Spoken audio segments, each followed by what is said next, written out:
దేశంలో అగ్రగామి ప్రభుత్వ రంగ సంస్థలైన రైల్వేలు, బ్యాంకులు, బీమా సంస్థలను కార్పొరేట్లకు, ప్రైవేట్ వ్యక్తులకు, ప్రైవేట్ సంస్థలకు దారదత్తం చేసినటువంటి గౌరవ ప్రధానమంత్రి నరేంద్ర మోడీ సారథ్యంలోని కేంద్ర ప్రభుత్వం ఈరోజు మధ్య భారతంలో ఉన్నటువంటి అపారమైనటువంటి ఖనిజ సంపదను, సహజ సంపదను, అదేవిధంగా అటవీ సంపదను, సహజ వనరులను కార్పొరేట్లకు దోచిపెట్టే కుట్రలో భాగంగా మావోయిస్టులైనటువంటి పేరుతో అమాయకపు గిరిజనులను ఆపరేషన్ కాగార్ పేరుతో హింసాత్మకంగా హత్యలు చేస్తుంది.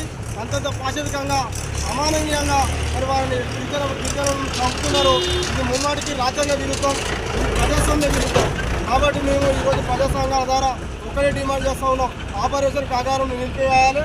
మావోయిస్టులు శాంతి చర్చలకు మేము సిద్ధమని ప్రకటించిన నేపథ్యంలో కేంద్ర రాష్ట్ర ప్రభుత్వాలు మావోయిస్టులతో శాంతి చర్చలు జరపాలని మేము డిమాండ్ చేస్తూ ఉన్నాం.